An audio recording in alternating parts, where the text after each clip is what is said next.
세 번째는 이제 자기 주도적인 성향이 강하다라는 건데요. 뭐 쉽게 얘기해서 스스로 자기가 자기 일을 할 줄 안다는 거예요.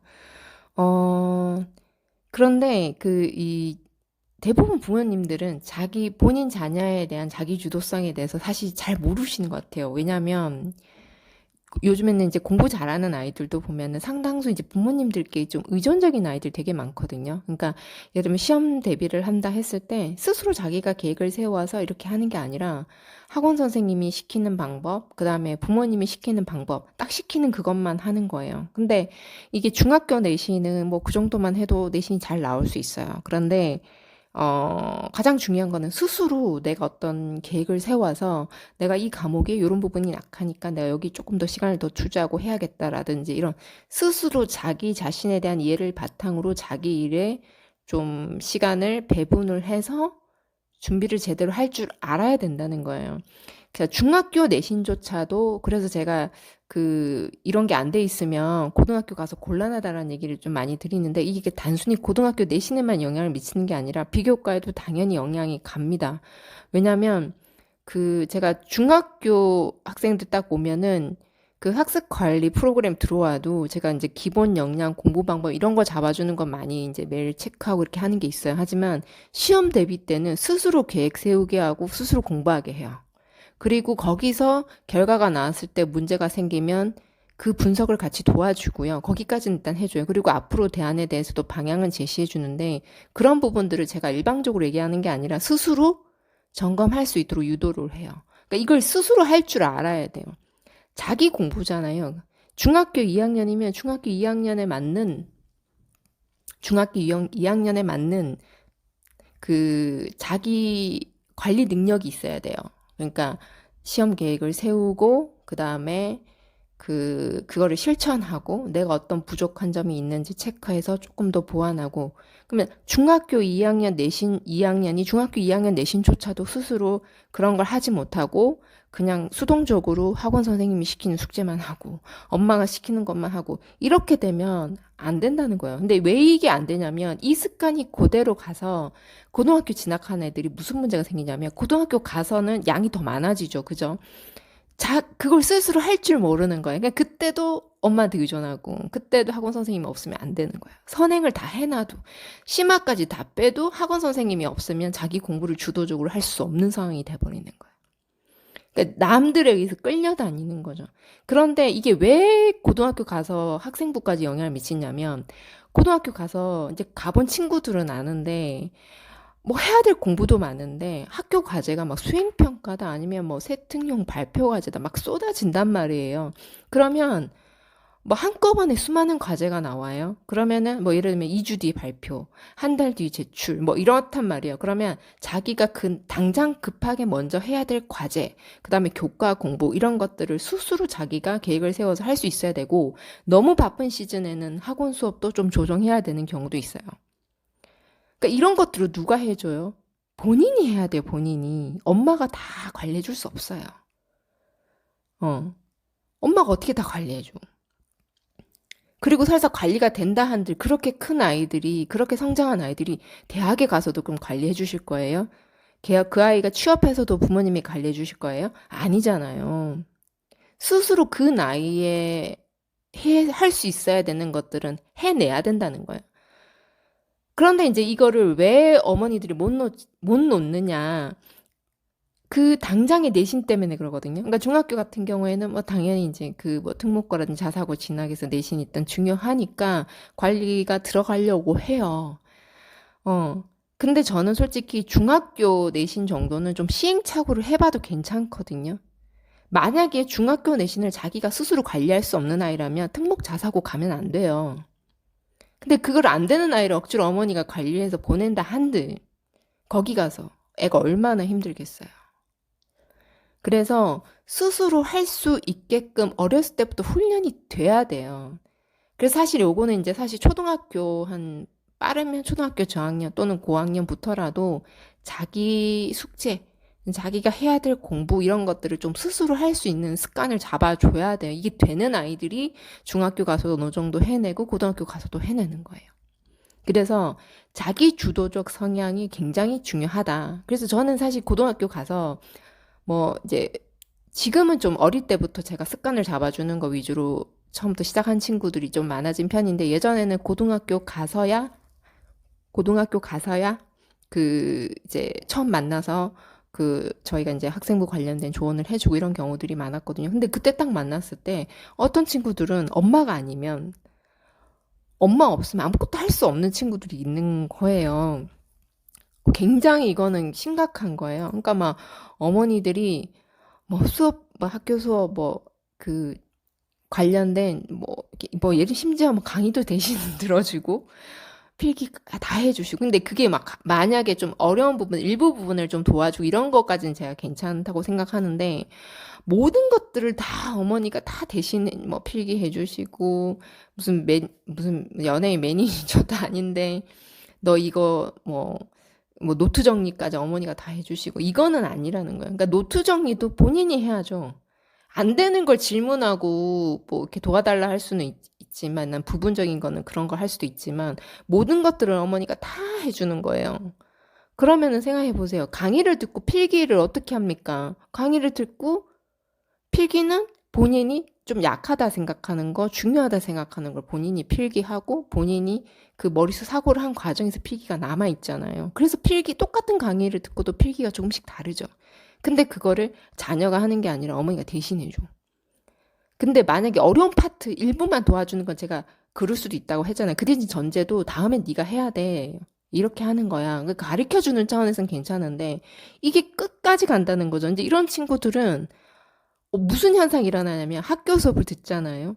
학교 수업을 듣잖아요. 근데 그때 웬만한 암기 과목은 그때 이해하고 안 되는 거는 그때 선생님한테 질문하고 웬만큼 정리를 좀 해야 돼요. 그때그때 시험 기간 아니어도. 근데 이 친구들은 학교 수업 시간에 열심히 안 들어요. 왜 엄마가 따로 정리해 줄 거니까. 그럼 엄마한테 따로 수업을 들어요. 집에 가서 밤에. 이제 그런 경우도 봤거든요. 그러니까 이게 이렇게 하면 애가 잠을 언제 자냐고요. 수업 시간에 끝낼 수 있는 건 최대한 끝내고 집중해서 그날 끝낼 건 끝내고 안 되는 걸 시간 투자해서 또 몰입해서 공부하고 시간을 효율적으로 쓸 수가 없어요. 그러니까 교과에서 이렇게 돼버리니까 교과에서 자기 주도적으로 공부가 안 되니까 비교과는 더더군다나 안 돼요. 시간도 안 나고 스스로 할 줄 몰라요. 그러니까 이런 친구들은 나중에는 이제 자기가 스스로 이렇게 그게 안 되니까 이제 남의 걸 자꾸 뺏기려고 그래요. 그래서 이제 이런 경우들이 생길 수 있기 때문에 어렸을 때부터 자기 주도적 성향을 갖추는 게 굉장히 중요합니다. 그래서 중학교 때 스스로 내신 대비하게 좀 내두세요. 스스로 만약에 뭐 올해이 안 나오잖아요. 그러면 특목 자사고 가면 안 돼요. 그 정도 못하면. 근데 처음에 첫 시험을 망쳤는데 그거 예를 들면 내가 과학을 못 쳤어. 왜 못 쳤지? 생각해보니까 내가 과학을 요때 이렇게 미리 좀 준비 정리를 해놓고 반복 해놨다면 더 잘했을 텐데 또는 내가 반복을 너무 안 했구나. 때는 이런 문제들은 그때그때 선생님한테 질문을 해서 이해를 했어야 되는데 내가 시간이 모자랐구나. 이렇게 자기 스스로 점검해보고 그 다음에 다시 보완할 방법을 찾고 그러니까 그 과정에서 자기가 답답한 부분들을 선생님이나 부모님하고 의논해서 찾는 건 괜찮아요. 그런데 그 모든 주도권은 아이가 가지고 있어야 된다는 거예요. 아셨죠?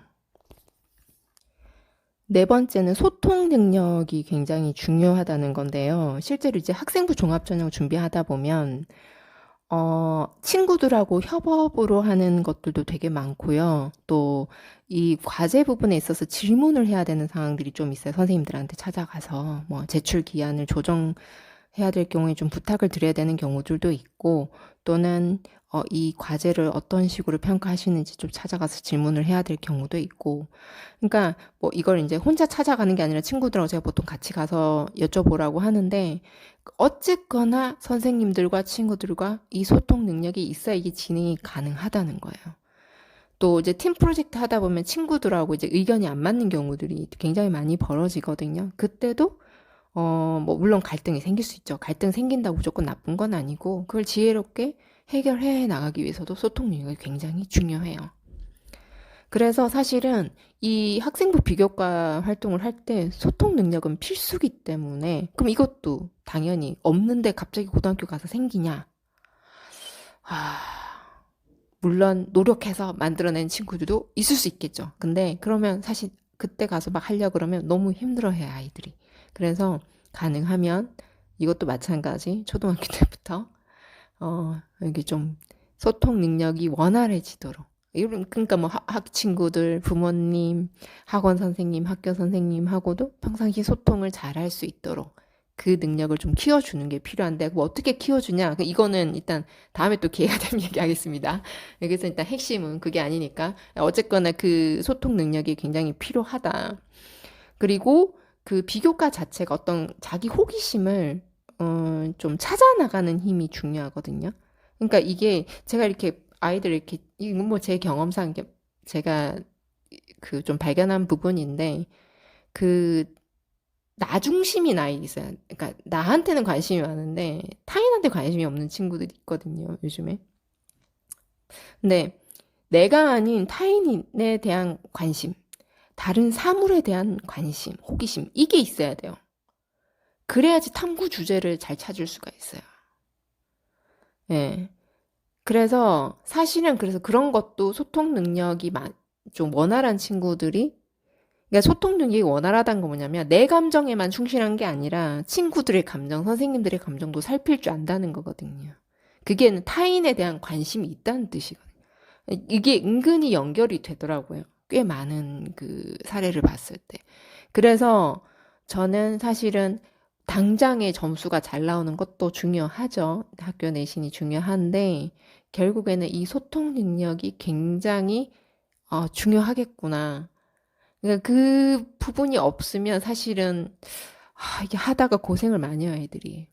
선생님들한테 가서 막 질문하는 것도 어려워가지고 막 힘들어하고요. 물론 저는 극복해낸 친구도 봤긴 한데, 보긴 했는데, 그 친구 같은 경우 제가 막 중학교 때 인사 연습도 시키고 막 그랬거든요.